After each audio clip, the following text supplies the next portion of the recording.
Aunay-le-Château, théâtre de nombreuses manifestations, a eu le plaisir d'accueillir en son fief ce week-end le Salon de la Maquette.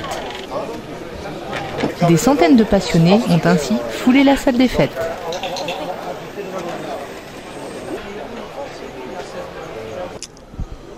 Alors, Maquette Club Castellettois, c'est un club de maquettes, de maquettistes, qui existe depuis 1984.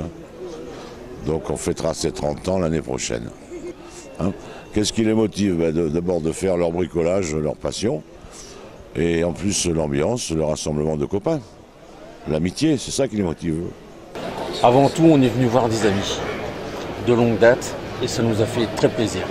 Et puis bon, on est venu exposer un peu ce qu'on essaye de faire du mieux que l'on peut. On n'est pas parfait, mais on essaye de faire au mieux. Voilà. Donc, bon, moi je suis sculpteur, je me suis essayé à ça puisqu'on m'a demandé si j'étais capable de faire autre chose. Donc je me suis lancé sur diverses choses, des figurines, des statues, des bustes, et j'apprends tous les jours. C'est l'avantage des vieux. Moi je suis Monsieur Lacaze, je suis propriétaire du magasin Rodez Maquette à Aunay-le-Château. Et voilà, on a repris l'activité depuis 3 ans qui avant était sur Rodez. On a déménagé donc dans un plus grand magasin, on a 300 mètres carrés remplis de joujoux. D'accord, et pourquoi vous avez tenu à être présent ici au... Je suis invité, déjà depuis tout petit je connais un peu tout le monde du modèle réduit, je connais tous les clubs un peu aux alentours, ils me connaissent depuis que je suis en couche-culotte, donc disons qu'ils m'ont tous appelé pour venir sans problème, voilà, on se rend des services mutuellement et voilà, on est étant le seul marchand local, on est invité à chaque fois pour des manifestations, que ce soit intérieures ou des démonstrations aériennes ou autres. Les automates ont quelques centaines d'années. Les automates, ce ne sont jamais souvent que des maquettes animées. Donc la technologie, c'est pas nouveau du tout. Technologie, quand ils vont envoyer un bateau vapeur avec une machine à vapeur dans le bateau, avec un peu de radio, d'électronique et tout, c'est une technologie qui existe déjà depuis de très nombreuses années. L'image réelle est souvent détournée. Ils ont associé ça trop aux jouets. La plupart du temps, ils ne s'aperçoivent pas que déjà, c'est pas que pour les enfants. On a des enfants chez nous qui ont 90 ans, sans problème. Et secondement, c'est des pratiques qui sont pas... Il y a un apprentissage. Ça ne se fait pas tout seul, que ce soit juste de la maquette plastique où il faut apprendre des petites astuces pour faire quelque chose vraiment qui ressemble au modèle désiré, ou à ce qui est télécommandé, où là il faut apprendre à piloter et ça devient à ce moment-là aussi dur, sinon plus, que dans un vrai modèle à piloter, puisqu'on n'est pas dedans, on a des phénomènes d'inversion, il faut se faire à une 3D qu'on n'a pas besoin dans la réalité, le pilotage des réels. Donc ça ne se fait pas tout seul et bien souvent les gens font mal le rapport, ils croient que ça vole tout seul, parce que souvent ils vont justement voir des bons pilotes évoluer. Et ça trompe. C'est comme voir un bon coureur cycliste, c'est facile, mais être à sa place, c'est autre chose. On est à la 18e. D'accord. Et ça c'est toujours fait au Aunay-le-Château? Non. Non, ça doit être la, de mémoire, je crois que c'est la 14e sur Aunay-le-Château. D'accord. Et est-ce que vous vous plaisez ici? À Aunay-le-Château, bien sûr qu'on s'y plaît à Aunay-le-Château, puisqu'on y reste. Bon, ça, c'est pas une question à poser. En plus, si on considère le soutien et l'aide que nous apporte la commune, on ne peut que se plaire à Aunay-le-Château. Je crois que c'est... Pourquoi on est là? C'est parce qu'on a aussi, moi je dis le gros partenaire et le seul, on n'a aucun sponsor. Nous n'avons aucun sponsor, à rien. Parce que je persiste à dire, de toute façon, je ne préside pas un club de sport. Je ne voudrais pas citer le sport. Hein, bon, bref. Nous, on porte aussi des maillots avec le logo de la commune. Mais on n'a pas Boucherie du Schmoll dans le dos. Voilà, mais on est prêt à les porter aussi, hein, c'est pas un problème. Mais on n'intéresse personne. On n'intéresse personne parce que avec la maquette, on ne fait pas de fric. Alors je suis désolé de le dire. Voilà. Bon, mais pour vous, c'est quand même important ce soutien justement de la commune d'Aunay. Mais de toute façon, si on n'avait pas la commune d'Aunay, on n'existerait pas. Voilà, tout simplement. Et bien en fait, nous sommes venus pour mon fils qui adore les maquettes. Voilà. D'accord. Bon, et toi alors, qu'est-ce que t'en penses? J'adore. Ouais. Tu reviendras l'année prochaine? Ouais, sûrement, ouais.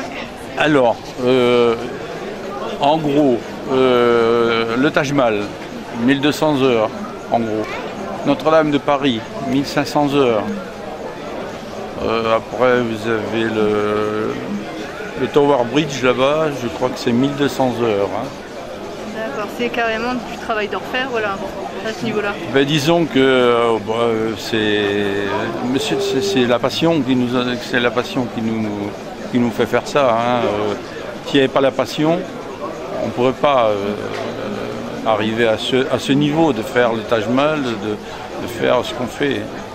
Puisqu'on démarre, voilà, vous le voyez, un tout petit bout de bois qui s'appelle du bois de bouleau, voilà, qui fait 50 de long et de 8 au carré. C'est du bois de bouleau qui vous demande beaucoup de travail. Et qui demande beaucoup de passion, beaucoup de patience, voilà. Bon, mon premier métier, ça a été horloger, donc ça m'aide à faire de la précision. Tout a commencé bêtement. J'étais hospitalisé, on m'a emmené une maquette d'avion. J'ai commencé par les maquettes d'avion, puis j'ai délaissé maquette d'avion pour faire que du blindé à l'échelle de 72e. D'accord. Et au bout de tant de temps, on reste toujours aussi passionné? Encore plus, je dirais. Encore plus. Puisque au départ, on fait des maquettes pour soi. Puis au fil des années, on se documente, on prend on achète du matériel et puis ça monte en puissance, on va dire. D'accord, vous êtes venu avec votre fils aujourd'hui? Tout à fait, avec la relève. Donc tout le monde a attrapé le virus? On va dire ça, ouais. Les labours.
Vous avez gagné le trophée. Oui, c'est une belle surprise puisque ça récompense un petit peu le travail de tous les enfants et de tout le club. Nous sommes un nouveau club, on a 2 ans d'existence. On est à Villa-Savary, à quelques kilomètres de Castelnaudary, dont on parle beaucoup en ce moment, malheureusement. Et voilà, c'est le travail de ce nouveau club. On a en 1er décembre et 2 décembre 2012, nous avons fait un premier salon sur Bram, qui a eu un bel écho sur toute la région. Et on est ici aussi pour recruter de nouvelles maquettes, nouveaux stands pour notre prochain salon en décembre 2014. D'accord. Voilà. Est-ce que le trophée, ça vous aide à... Alors c'est tout nouveau pour nous, mais ce trophée va nous aider puisque c'est la Fédération internationale de modèles plastiques qui nous l'a octroyé. C'est une vitrine internationale sur Internet qui nous permettra peut-être de nous faire reconnaître au-delà des frontières de l'Hexagone. Et ça nous permettra peut-être d'avoir, pour des prochaines expositions, des gens qui vont venir d'Angleterre ou d'ailleurs, qu'on recevra chez nous, autant qu'on reçoit ceux de notre région ou ceux de d'autres régions.